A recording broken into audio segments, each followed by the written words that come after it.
So thanks everybody. Just really quick by way of introduction. I have been working at a company called Pet Health now for about 2 years. Prior to that being a self-employed consultant, and then also earlier in my career with Rico and Xerox, more again still on the consulting side. But a little bit about pet health, because it's a kind of a weird industry if you're not a pet person, I guess. So first of all, what we do is we provide pet insurance, policies, and microchips. We provide software as a service platforms for shelters across North America and the UK, animal shelters. We actually even have an online store in the UK for pet medications and for, boy, you name it. It's pretty much all things pet. Pet insurance, though, it has a pretty small penetration in North America. It's only about 5% of the people who have pets that actually get insurance. And I'm not in sales, I'm not going to pitch this, but it is actually a very valuable service. I was skeptical at first when I heard of it, because, I mean, let's be honest, if you're not a pet person, it's kind of like, you want me to buy insurance on Fluffy? And, you know, I mean, if it was health or life insurance, I get it, but it's not. So there are a significant amount of costs that come up, and this really is a family member in our society. These animals really do make an impact, and a little bit of money a month really does assist in covering a lot of vet bills. Now, veterinarians, you may not know, it used to be kind of the foot doctor of doctors. Nobody really wanted to ever become a vet. However, if you think about it, it is the only medical profession where your patient has absolutely no way of communicating with you. So there is always a need for an exhaustive medical exam, which costs money, which we can assist with the covering of. We were purchased by a company called Fairfax Financial. He's been known as the Canadian Warren Buffett, I suppose. He has a significant insurance portfolio under Fairfax Financial, and so we are kind of under that umbrella as well. Very important, though, when he purchased this company 2 years ago, it was of vital importance for him to improve not only internal customer satisfaction or employee satisfaction, but our actual customers as well. It's a guiding principle for his company. He's an incredibly ethical man, and it's been a pleasure actually watching him put that into practice through the last 2 years. Large growth, obviously, small penetration, but in North America, but you know, the UK and certainly the European Union is definitely an area that we intend to grow in. And we typically form deep relationships with vet communities and shelters. Typically, it is where we get our, to be pragmatic here, it's where we get our sales pipeline. We usually offer a limited, time-limited small insurance policy to start off with if you adopt an animal, but that is also beneficial to you because it covers the initial shots and treatments and that sort of thing. And we have about 500 employees around the world. So, this did not come up right. So first of all, how do we go about doing this and transforming businesses? So I have a philosophy, and I think it's sort of multi-discipline, if you will. The very first thing I think we need to do is we actually have to build the right team, and whether that's through consultants or whether that's through hiring internally, or and frankly, it might be people that have multiple roles or disciplines within your team. But the very first thing, you have your customers, and they are part of your team. That is whether they're internal or external, and they all want something different. Whether that's a departmental customer like finance that obviously wants costs to go down, or whether that's an external customer that wishes to get their service quicker. Usually you have a BA, which would be that one, and they're tasked internally with writing a requirements document and somewhat trying to translate that over to the IT department. You then have your developers, which by and large will speak pretty much one language and one language only. And then your frequent result, typically, at least in almost every organization I've ever been in, is confusion, finger pointing, failed deployments, projects that are ridiculously over cost, and they just didn't work as intended. So what I propose in the way that I've typically done things is, obviously you have a project manager, which is kind of the cat herder of the group. And you still have your customers and your business analyst and your developers. But to incorporate a solution architect into that, I think is a significant step for any organization.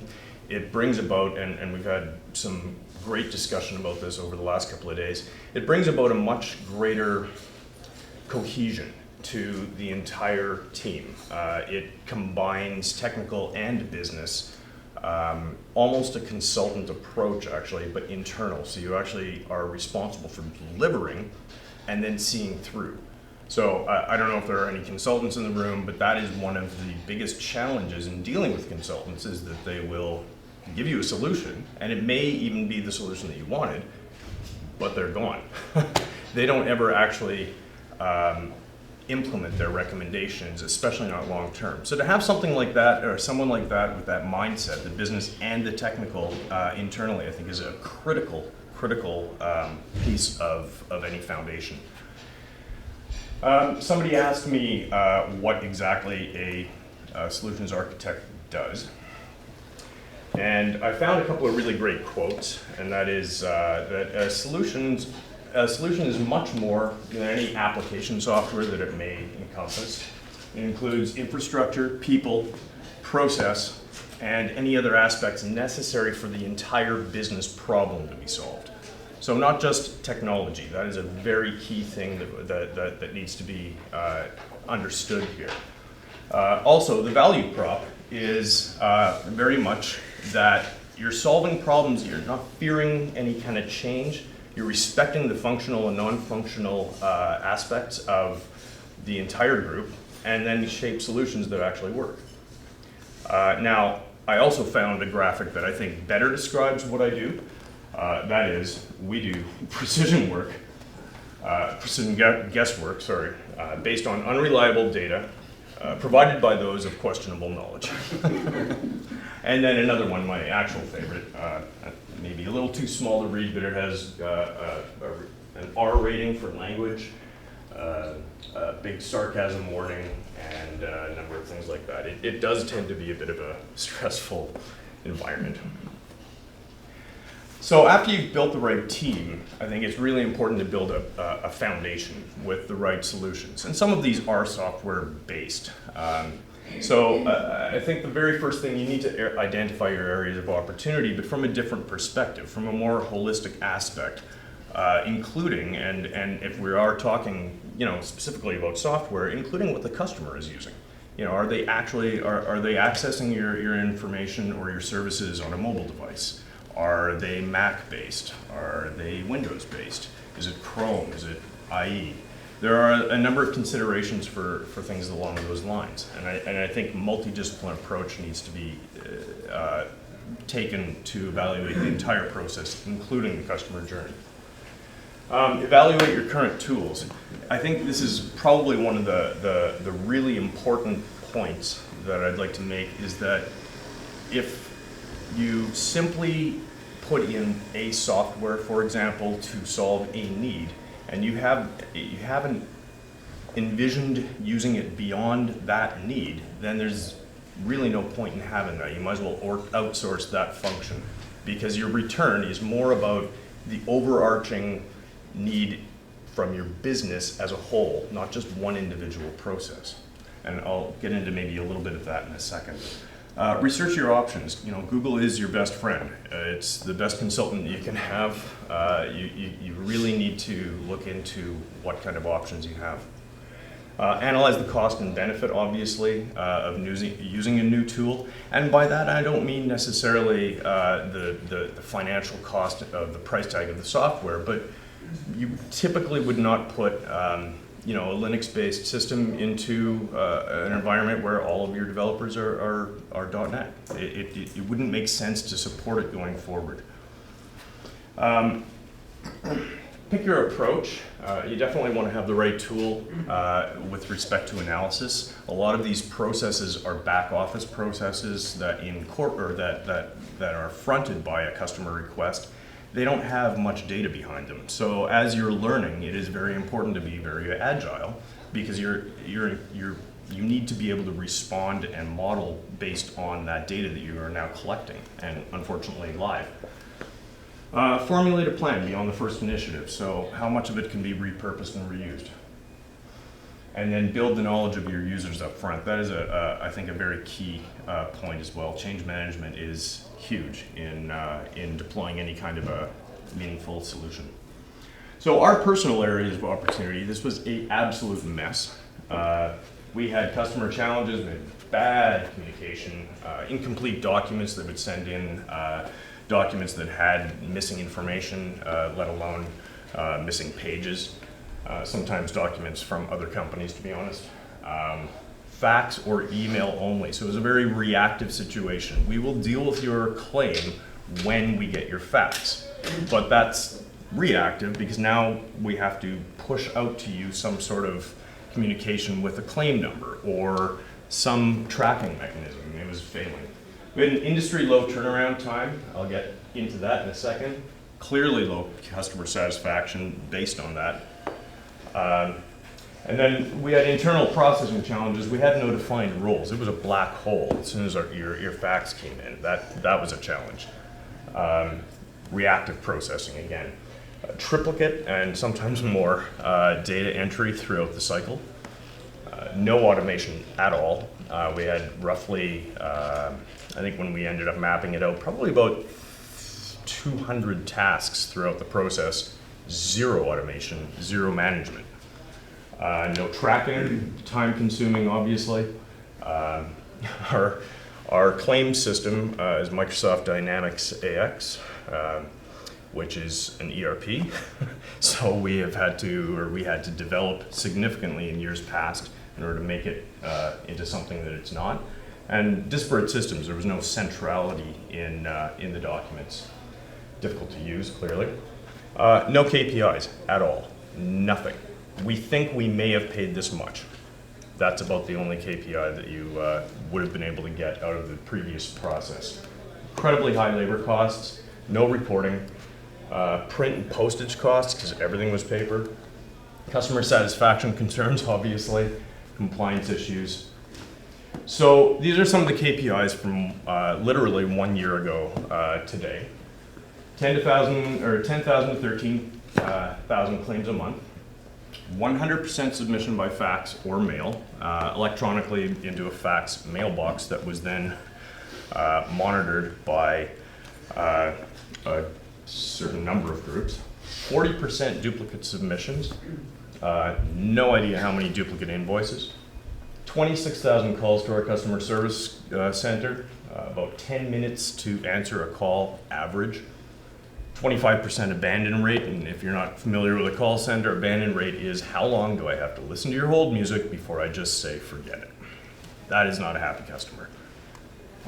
40,000 monthly letters, 0% compliance with respect to us fulfilling our obligation to you as a customer by communicating to you to say yes, we've received your claim in a certain amount of days. 100% manual. And we had 54 full-time employees doing this job through this process, 19 adjusters, which are more of a higher level, higher knowledge level employee, 13 pre-adjusters, and 22 administrators, plus the call center. So 70-day turnaround time. If you wanted your money, you were gonna wait 70 days to get it back. that in any insurance business, in any customer service industry, is absolutely disgraceful. So, ripe for picking. So understanding why that was, customer communication, very poor customer communication on several fronts. Obviously not being able to tell them or notify them they had a claim received, but status updates, no idea. It was in the black hole. We didn't even have a claim number associated with it, so it was just all policy-based, but nowhere to search for it. Required fields, we needed to put that in. We also obviously need to put an ease of submission aspect for our customers to allow them. And we do have a wide range. There's a fairly significant age gap in most of our customer base. So obviously technology is a bit of a challenge sometimes. So we also provided a paper option. Mobile friendly, while not an app, still mobile friendly on your phone at the website. Speed. Internally, we wanted to make sure that we had defined roles and that we wanted to address some of the data entry, the claims prep, and how many adjusters we had, and assigned queues, priority tasks, external requests when we had to ask for more information because it was incomplete. And then from a management, C-level perspective, I think some of our requirements were specifically, let's try to get away from using an ERP as our entire process model, and then establish some KPIs so that we can learn a bit more about our business, report dashboard, eliminate print, cut labor, and improve process time. So what did we do? High-level solution. I won't go too much into it. What we did is we created a self-serve portal internally, and we embedded an iframe into that through our BPM tool, which we selected after some careful consideration. So an e-form with required fields, obviously, and required attachments. It immediately generates notification with claim number to the customer via email, but also updates a status tab. We had a requirement in terms of data entry to now have to also put line item data, invoice items into the ERP, so that meant we were facing actually a critical amount of data entry additions that we hadn't accounted for. So our BPM solution would typically drop all of our invoices into a hot folder. We employed a fantastic advanced OCR, intelligent OCR solution to strip out about 60 or 70% of the data entry of that. Moves into back into the BPM solution and then starts performing an incredible array of data-driven decisions and automation, and then eventually just sort of submits the completed claim data only into our ERP, where we've limited what it needs to do. Very key. And then archiving and retention. Being in the insurance industry, retention is actually a really, really important thing. You do not want to have to keep everything forever. So we communicate and we control and we initiate more proactively for our customer.